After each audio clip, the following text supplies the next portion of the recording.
As learning guitar progresses, things will get naturally boring, so you have to find ways to spice it up or change your learning direction to keep you interested. And this is something I, like many of you, have struggled with, but here is the quick and simple solution of the 5 most creative changes I have made that made guitar a lot more interesting and easier to keep on learning. At the very beginning of my journey to guitar, of course, open chords like the G, C, all that were just the easiest thing for me to play, and it's what I knew really well and knew how to put together. So a big barrier that I was able to break by just using a little capo allowed me to start playing around with different keys and start learning how the different emotions of different keys with the same chords actually sound.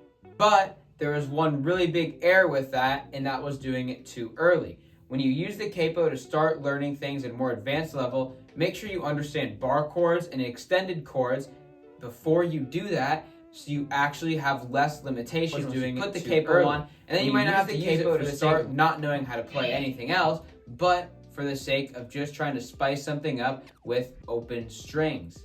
But after that, just playing songs differently obviously became more boring, and I just ran into the same trap once again.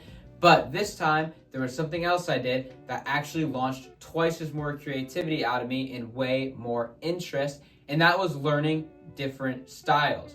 Now, before you say how shockingly simple that is, there's one major caveat, and that is you have to learn a style that has a very different rhythmic sense. If you're used to playing punk rock, you're very in that doubles box, which is not bad, but it will get boring.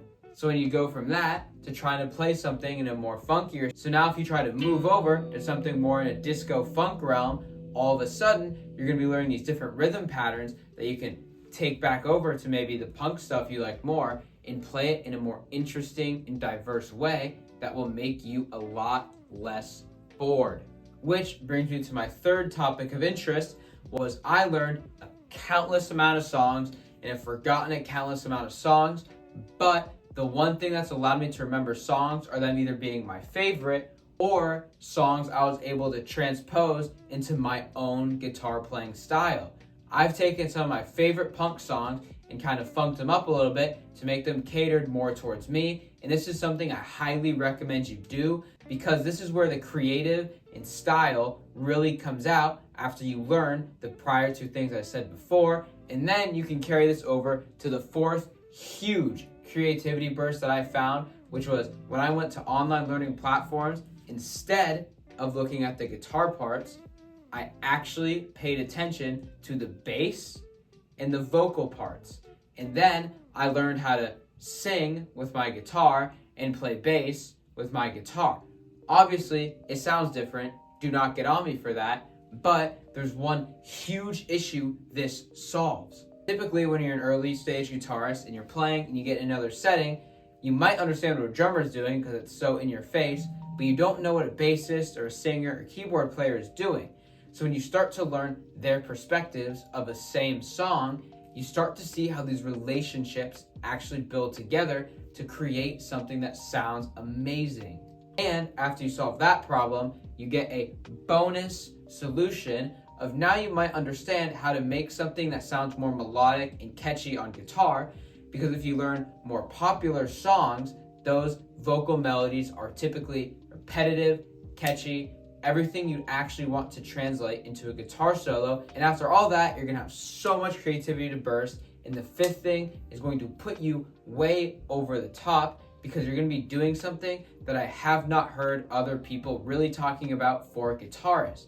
And that is starting to incorporate very simple polyrhythms like a 3/4.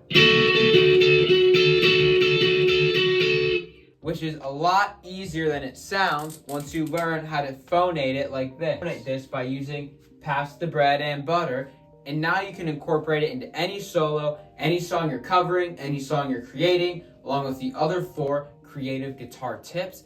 And now you're going to be able to have so much more fun on guitar, and you're going to be able to be way more interesting to yourself and keep on learning more.